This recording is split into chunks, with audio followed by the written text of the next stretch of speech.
Fáilte Arasha Kharja. Hello everyone, and welcome back. It's D-Day.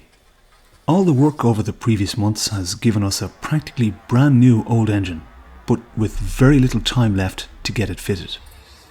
So, let's stop hanging around. This is our mission. Get this thing and all of these things into this thing, so I can drive it to Ireland's biggest post-pandemic party in 3 days' time, a music festival I've been waiting 3 years for. Before we fit the engine though, there are some items we need to take care of first, items that can only be accessed with the engine removed. In part 1 we mentioned sometimes inside the bus there can be a strong odour of fuel.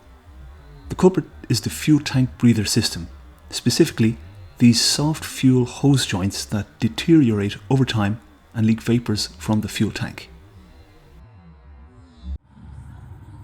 Some of these hoses are in really cramped and hard to reach places, even with the engine removed.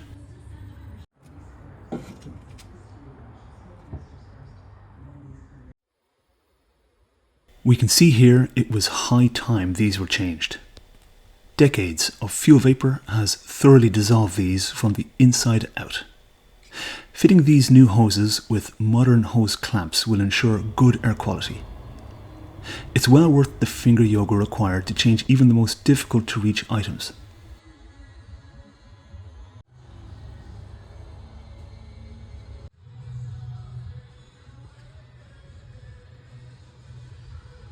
The rubber T-piece is a notorious source of fumes, and we can see this one is badly deteriorated.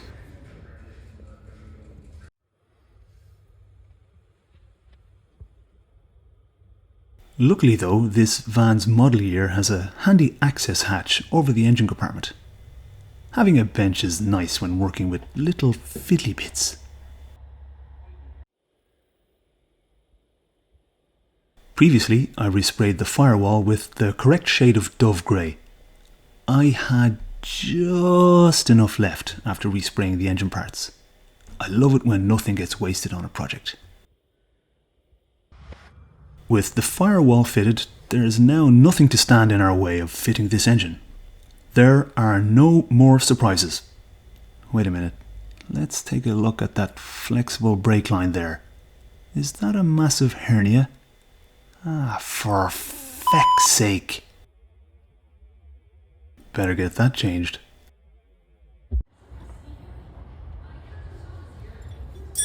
Would the missus go mad if you went home with... As you can see, Harry has arrived to help fit the engine. He's a bit of an engineering Gandalf. On my own, I don't stand a chance of getting the engine in and running in 3 days.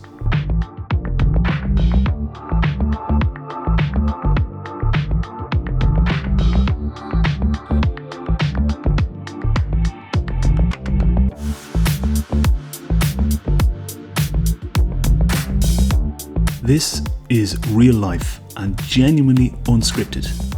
At this point, we really had 3 days to go to a festival that I could not bear to miss.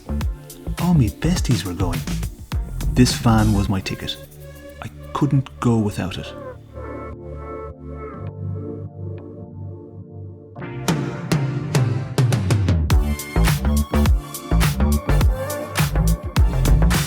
Honestly, I had no idea whether all of the engine modifications would work, or how much troubleshooting we would have to do, or whether the brakes had seized, or any other unknowns. There wasn't much sleep this week.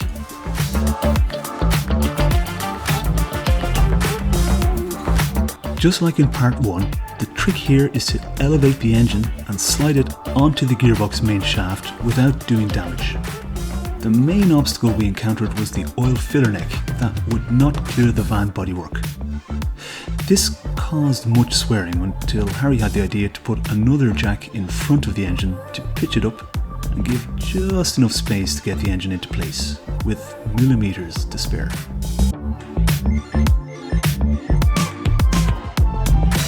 It's not a very dignified operation sometimes.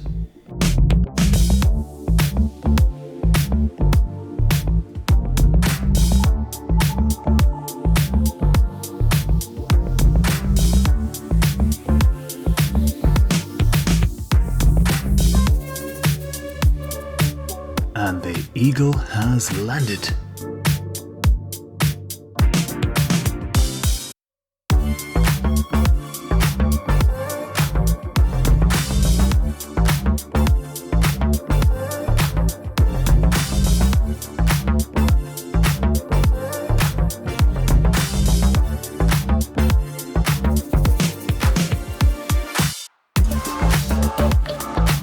With the engine bolted in, the tinware, engine to body seal, carburetors, wiring and all the rest can be installed.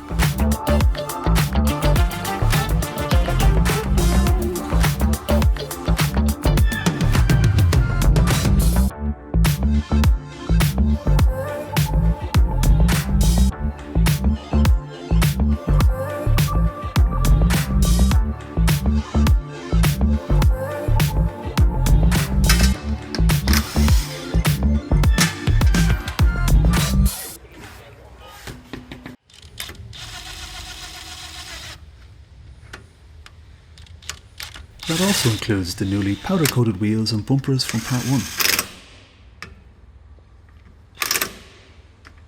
Volkswagen nerds will notice although this is a 74 bus, it doesn't have the crumple zone fitted behind the front bumper. The factory must have missed this one. Here's another one VW nerds like me will enjoy. This bus still has its battery protector. This is a little roof that sits on top of the battery to stop rain from the air inlet falling down and corroding the battery terminals. Almost all of these were thrown away decades ago. The last item installed is the warm air blower we saw in Part 1, connected up with the freshly replated original hose clamps. Everything is in place, but it nearly wasn't. If, like me, you've run out of terminals on your ignition coil because you're running electronic ignition on a rev counter, these little chair terminals are really handy. You can double up on connectors. Now, let's see if it all works. Well, with the final rush I didn't have time to video the actual first start, so here's a faithful recreation. Remember the high idling problem from Part 1? No chance of it now.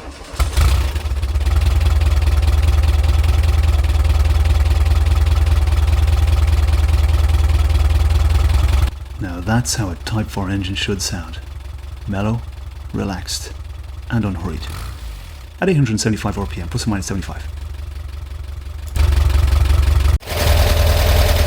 But in fairness, it wasn't quite like that before the final adjustments. So, we have a nicely running engine, but does our reconditioned clutch work? I'm looking for juddering or shudders on clutch engagement.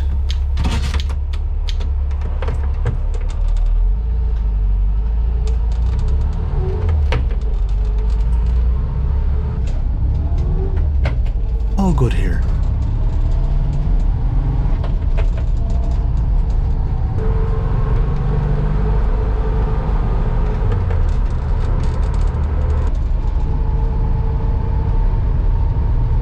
Finally, the van starts easily and idles nicely. It moves smoothly. But did we get everything finished in time to make it to the All Together Now festival? Oh yes, we did.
waited years for this weekend and it didn't disappoint. There'll be plenty of time for playing with old Volkswagens in future, but just not this weekend. Until then, slán go fóill.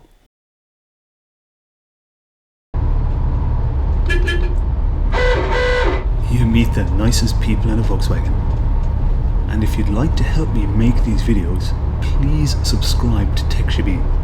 And together we'll share the skills necessary to keep these wonderful old machines alive.